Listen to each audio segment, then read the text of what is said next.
Hi అండి, అందరికీ welcome to our channel.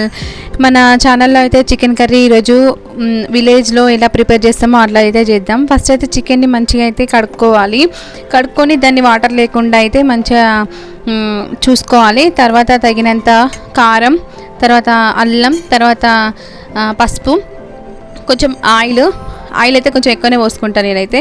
Oil అయితే పోసేసుకొని ఇంకా ఇవన్నీ అయితే కలుపుకోవాలి. మంచిగా కలుపుకొని ఇంకా ఉప్పు కారం మంచిగా ముక్కకి చికెన్కి పట్టేటట్టు అయితే చూసుకోవాలండి.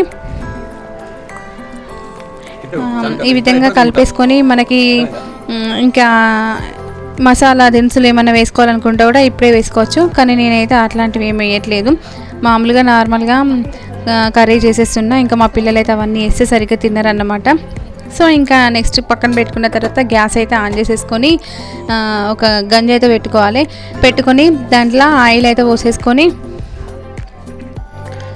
ఆయిల్ తగినంత పోసేసుకోవాలి. కొంచెం చికెన్ కర్రీలో ఆయిల్ ఎక్కువగా ఉంటేనే మంచిగా ఉంటుంది.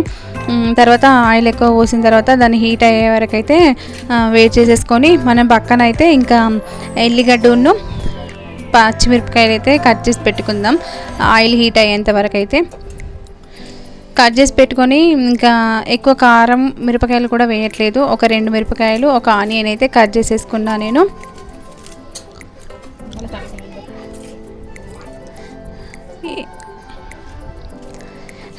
ఇట్లా సింపుల్గా చేసుకుంటే కూడా చికెన్ కర్రీ చాలా బాగా టేస్టీ ఉంటుంది. ఇంకేంటంటే ఫ్రై ఇట్లా కంటే కూడా మనం సూప్ పెట్టుకుని తింటేనే మనకి చికెన్ తిన్న ఫీల్ అయితే వస్తుంది అన్నమాట. మా పిల్లలకైతే అంటే ఫ్రై అసలు నచ్చదు వాళ్ళకి. తర్వాత ఆయిల్ ఆలోపు హీట్ అవుతుంది కదా, ఆయిల్ హీట్ అయిన తర్వాత అందులోనే ఆనియన్స్ను ఈ కట్ చేసుకున్న పచ్చిమిరపకాయలు అందులో వేసేసుకోవాలి. కొంచెం అవి మంచిగా బ్రౌన్ కలర్ వచ్చేంత వరకు అయితే వేయించేసేసుకోవాలి.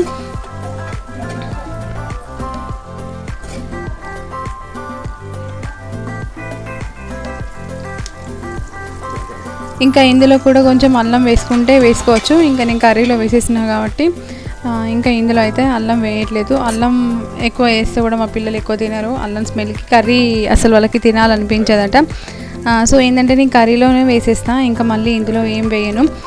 ఈ ఎల్లిపాయలను పచ్చిమిర్చి వేగిన తర్వాత ఇందులో ఇందాక మనం పసుపు, ఆయిల్, కారం ఇవన్నీ కలిపి పెట్టుకున్నాం కదా. కలిపెట్టుకున్న చికెన్ అయితే మనం ఇప్పుడు ఇందులో అయితే వేసేసుకోవాలి. మొత్తం వేసేసి మంచిగా కలుపుకోవాలి. చికెన్ కూరనైతే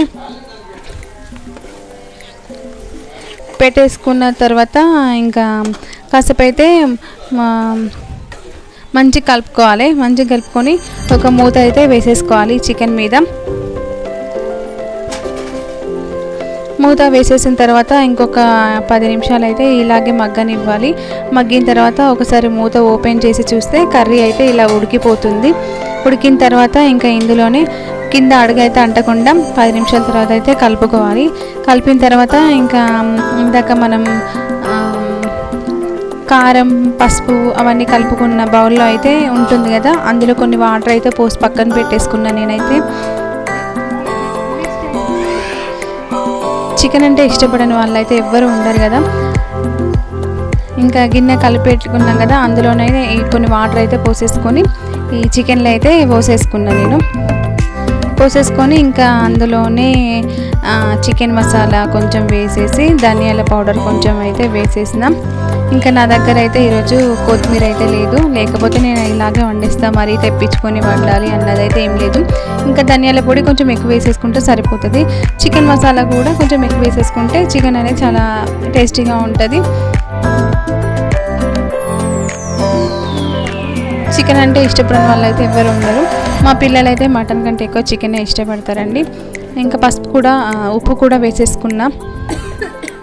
అన్నీ వేసేసుకొని మంచిగా మళ్ళీ ఒకసారి అయితే కలుపుకోవాలి. ఈ చికెన్ కూరనైతే కలుపుకొని ఇంకా మళ్ళీ ఒక 5-10 నిమిషాలు అయితే మంచిగా ఉడికించుకోవాలి. కొంతమందికి ఫ్రై అంటే అస్సలు నచ్చదు కదా. ఇట్లా వండుకున్నాం అనుకో అన్నం మంచి కడుపు నిండా తిన్నట్టయితే అనిపిస్తుంది. కొంచెం అయితే మంచి సూప్ అయితే కొంచెం ఎక్కువగానే పెట్టేసిన నేను. మా పిల్లలకి పీసుల కంటే ఎక్కువ సూప్ అంటేనే ఎక్కువ ఇష్టం అనమాట. సో ఏంటంటే నేను ఇంకా పీసెస్ కంటే కొంచెం సూప్ ఎక్కువగానే ఉంటుంది మా ఇంట్లో. అంతేనండి. మూత పెట్టేసుకొని ఇంకొక 10 నిమిషాలు అయితే అలాగే మగ్గనిచ్చామనుకోండి, చికెన్ అనేది ఉడికిపోతుంది. చాలా ఈజీగా విలేజ్ స్టైల్లో ఇలా ప్రిపేర్ చేసేసుకున్నామంటే చాలా బాగుంటుంది చికెన్ కర్రీ. ఇంకా నేను మసాలాలు ఏవి ఎక్కువగా ఒక్కొక్కసారి వాడను, ఒక్కొక్కసారి వాడతాను. అంతేనండి, చికెన్ కర్రీ అయితే ఇలా అయితే రెడీ అయిపోయింది. ఇంకా ఆయిల్ అనేది ఇదే తేలుతున్నప్పుడైతే స్టవ్ అనేది ఆఫ్ చేసేసుకుంటే మనకి మంచిగా విలేజ్ స్టైల్లో ఇంకా చికెన్ కూర అయితే రెడీ అయిపోతుంది. ఇంక ఇదే కట్టెల పొయ్యి మీద కూడా అండాం అనుకోండి, టేస్ట్ అయితే ఇంకా చాలా బాగుంటుంది. ఓకేనండి, ఈ వీడియో కనుక మీకు నచ్చినట్లయితే మన ఛానల్ని లైక్ చేయడం, షేర్ చేయడం, సబ్స్క్రైబ్ చేయడం అయితే అస్సలు మర్చిపోకండి. ఇంకా ఫైనల్గా అయితే స్టవ్ ఆఫ్ చేసేసి మూత పెట్టేసుకొని ఒక 10 నిమిషాల తర్వాత మనం సర్వ్ చేసేసుకుంటే సరిపోతుంది.